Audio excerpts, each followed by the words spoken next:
सर्व अंगणवाडी सेविकाताईंना माझा नमस्कार. स्वागत आहे तुमचं माझ्या चॅनलवरती. तर आजचा जो व्हिडिओ आहे तो या संदर्भातला राहणार आहे की जी पहिल्या खेपेची आपली गरोदर माता आहे तिला सुरुवातीचा जो 3,000 रुपयांचा लाभ आहे तो मिळाला आहे, परंतु पुढील जो 2,000 रुपयांचा लाभ आहे तर तो लाभ मिळण्यासाठी त्या मातेचा फॉर्म कशा प्रकारे भरायचा आहे याच्यावरती हा व्हिडिओ राहणार आहे. यापूर्वी देखील आपल्या चॅनलवरती हा व्हिडिओ उपलब्ध आहे, परंतु बऱ्याच ताईंच्या कमेंट्स येत होत्या, त्यामुळे त्यांच्यासाठी हा व्हिडिओ मी अपलोड करत आहे. तर व्हिडिओ शेवटपर्यंत पहा. चला तर मग आपण व्हिडिओला सुरुवात करूया. तर पहा, जेव्हा तुम्ही 3,000 रुपयांचा लाभासाठी त्या मातेचा फॉर्म भरता तेव्हा आपण त्या मातेची सर्व माहिती त्याच्यामध्ये भरलेली असते, परंतु आता जो 2,000 रुपयाचा जो लाभ आहे जे की बालक जन्माला आल्यानंतर आपल्याला भरायचा आहे त्या बालकाची माहिती, तर त्याच्यामध्ये तुम्हाला कोणत्याही प्रकारची डॉक्युमेंट अपलोड करण्याची आवश्यकता नाही आहे. आणि महत्त्वाचं म्हणजे जेव्हा तुम्ही तुमची माता जी आहे गरोदर माता तिचा त्या बालकाचा जन्म झाल्यानंतर तुम्ही जेव्हा पोषण ट्रॅकरला त्या बालकाची नोंद करता त्यानंतर किंवा तिची जी पाळीची तारीख आहे त्यानुसार त्या बालकांना जन्मानंतर जेव्हा 3.25 महिने होतात तेव्हा ते बालक जे आहे ते याच्यामध्ये तुम्हाला ॲटोमॅटिकली दिसणार आहे. त्याच्यासाठी तुम्हाला कोणतीही प्रोसेस करायची नाही, कोणताही फॉर्म भरायचा नाही आहे. तर हा ऑप्शन काय आहे तर तो आहे update child birth and immunisation details. तर हा ऑप्शन ॲपमध्ये देखील उपलब्ध आहे, वेबसाईटवरती देखील उपलब्ध आहे. तुम्ही वेबसाईटवरून देखील त्या बालकाचं लसीकरण अपडेट करू शकता, ॲपवरून देखील त्या बालकाचं लसीकरण अपडेट करू शकता. परंतु याच्यासाठी तुम्हाला काय आवश्यक आहे तर तुम्ही त्या मातेचा 3,000 रुपयासाठीचा लाभासाठीचा तो फॉर्म भरणं आवश्यक आहे, म्हणजे भरलेला असावा. त्यानंतर जेव्हा तुम्ही त्या बालकाची पोषण ट्रॅकरमध्ये नोंद करता आणि त्या बालकाला 3.25 महिने पूर्ण होतात तेव्हा ते तुमचं बालक याच्यामध्ये दिसणार आहे. तर तुम्हाला तुमच्या प्रश्नाचं उत्तर मिळालं असेल की या बालकांसाठी नव्याने कोणताच तुम्हाला फॉर्म भरायचा नाही, फक्त त्या बालकाचं बर्थ आणि त्याचं इम्युनायझेशन म्हणजे लसीकरण आणि जन्माची ज्या डिटेल्स आहेत त्या अपडेट कराव्या लागणार आहेत. त्याला तर मग आपण जाऊन पाहूया या पर्यायावरती. तर पहा, अशा प्रकारे जेव्हा तुम्ही या पर्यायावरती जाल तेव्हा तुमच्याकडे जेवढ्या काही पात्र माता असतील ज्यांची की डिलेवरी झाली आहे आणि बाळाला 3.25 महिने पूर्ण झाले आहेत त्यांची नावे तुम्हाला या यादीमध्ये दिसणार आहेत.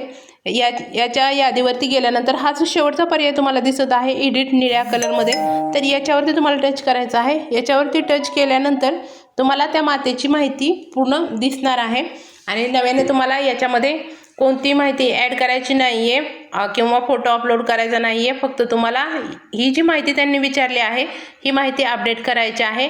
ही माहिती भरल्यानंतर तुम्हाला त्या मातेला तुमचे 2,000 रुपयाचा जो काही लाभ आहे तो मिळणार आहे. तर वरील जी माहिती आहे ती आपण पूर्वी जो फॉर्म भरलेला आहे तीच माहिती वरील दिसत आहे, म्हणजे त्या मातेचं नाव, तिचं अँटीनेटल चेकअपची डेट, तिची डिलिव्हरीची डेट ही माहिती तुम्हाला वरील दिसत आहे. त्यानंतर आपल्याला जो कामाचा भाग आहे तो एवढाच भाग आहे, एवढीच माहिती तुम्हाला भरायची आहे.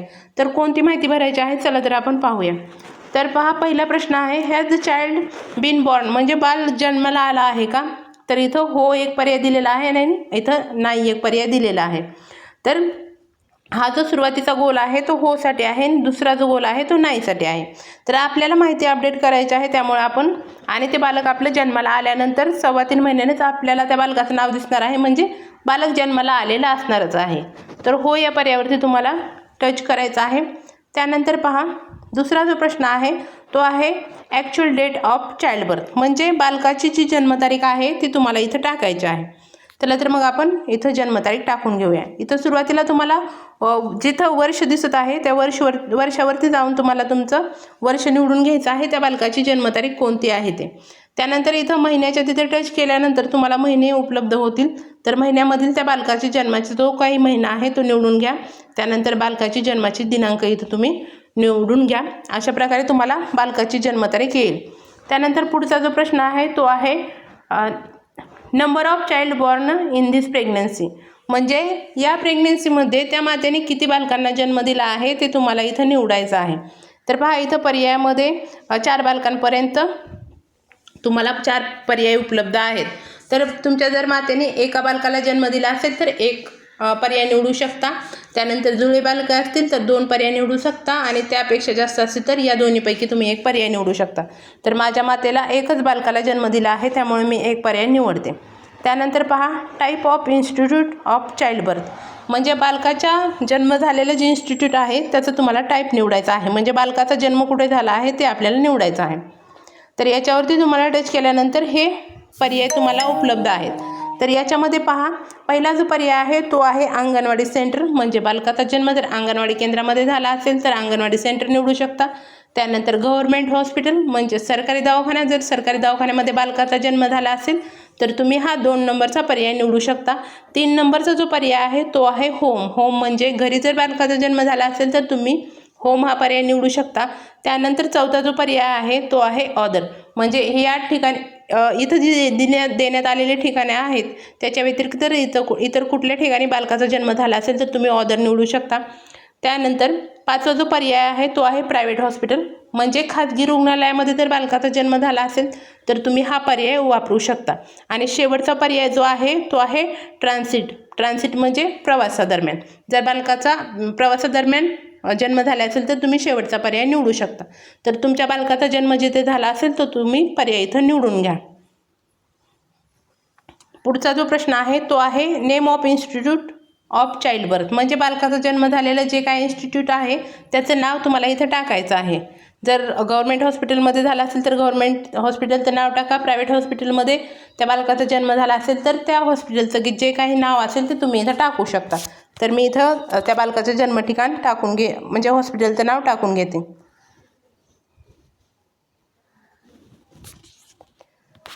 त्यानंतर पहा, इथं जेंडर विचारण्यात आला आहे, म्हणजे ते जे बालक आहे जन्माला आलेलं ते मेल आहे की फिमेल आहे, मुलगा की मुलगी. जर मुलगा असेल तर हा मेलचा पर्याय वापरा, मुलगी असेल तर हा फिमेलचा पर्याय वापरा. तर इथं मुलगी जन्माला आलेली आहे तर मी फिमेल हा पर्याय म्हणजे टच केलेला आहे. त्यानंतर पहा, जननी सुरक्षा योजनेअंतर्गत या लाभार्थ्यांना लाभ घेतला असेल त्या योजनेचा तर हो म्हणा, नसेल तर नाही म्हणा. पुढचा जो प्रश्न आहे तो आहे was vaccination recorded on MCP card, म्हणजे त्या बालकाचं जे लसीकरण आहे ते त्या MCP कार्डवरती नोंदवण्यात आलं आहे का. तर इथं आपल्याला येस म्हणायचं आहे, म्हणजे होय म्हणायचं आहे. त्यानंतर आपल्याला त्या बालकाचं जे लसीकरण आहे ते लसीकरण आपल्याला भरून घ्यायचं आहे. तर लसीकरणाची डेट आपण इथं भरून घेऊया. इथं पहिला जो बॉक्स आहे तिथं तुम्हाला BCG जे म्हणजे जन्मतात जे बालकाला लसीकरण देण्यात येतं त्याची डेट तुम्हाला इथं टाकायची आहे. तर तुमच्या बालकाच्या लसीकरणाच्या कार्डवरती ज्या काय डेट्स असतील त्या तुम्ही टाकून घ्या. त्या हा 1 नंबरचा जो आहे तो BCGसाठी आहे. त्यानंतर पहिला जो पेंटाची लस घेतलेली दिनांक आहे ते इथं टाकायचे आहे. दुसऱ्या पेंटाची लस घेतलेलीची दिनांक इथं टाकायचे आहे आणि तिसऱ्या पेंटाची लस घेतलेली दिनांक इथं तुम्हाला टाकून घ्यायचे आहे. तर मी या सर्व डेट्स इथं भरून घेते.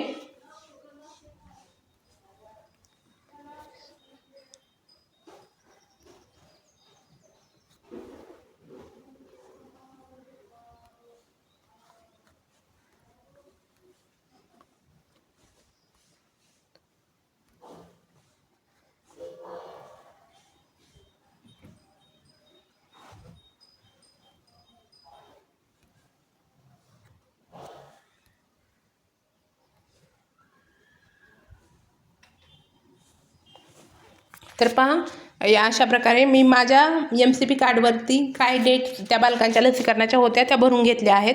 त्यानंतर जेव्हा तुम्ही सबमिट कराल तेव्हा अशा प्रकारे जेव्हा तुम्ही सबमिट कराल तर होणार नाही. त्याच्यासाठी तुम्हाला या लसीकरणाच्या वरती जे बॉक्स देण्यात आले आहेत त्याच्यावरती तुम्हाला टच करायला लागेल. त्यानंतर हे लसीकरण सबमिट होईल. तर अशा प्रकारे तुम्हाला या सर्व बॉक्सना टच करायचं आहे आणि लसीकरणाच्या डेट्स एकदा चेक करू शकता तुम्ही आणि भरलेली सर्व माहिती एकदा चेक करून सबमिट या बटनावरती टच केल्यानंतर या बालकाचं जे लसीकरण आहे ते भरलं जाणार आहे आणि त्या मातेला जो काही 2000 रुपयांचा लाभ आहे तो मिळणार आहे. पहा, आणि असं केल्यानंतर अशा प्रकारे तुम्हाला एक मेसेज येईल की record has been update successfully. तर आपलं जे लसीकरण आहे ते सक्सेसफुली रेकॉर्ड अपडेट त्या लसीकरणाचं झालेलं आहे आणि आपला जो 2000 रुपयांचा तो लाभ आहे त्या मातेच्या खात्यावरती लवकरात लवकर जमा होणार आहे. तर हा व्हिडिओ जर तुम्हाला आवडला असेल तर व्हिडिओला लाईक करा, कमेंट करा आणि चॅनलवर नवीन असाल तर चॅनलला सबस्क्राईब करायला मात्र विसरू नका. आणि हो, जर तुमच्या आणखीन काही समस्या असतील त्यात तर तुम्ही माझ्या कमेंट्स बॉक्समध्ये विचारू शकता. मी नक्कीच त्या तुमच्या समस्याविषयी मला माहिती असेल तर त्याच्यावरती व्हिडिओ घेऊन येईन आणि जास्तीत जास्त ज्या टॉपिकवरती कमेंट्स येतील त्याच टॉपिकवरती आपला पुढचा व्हिडिओ राहणार आहे. धन्यवाद.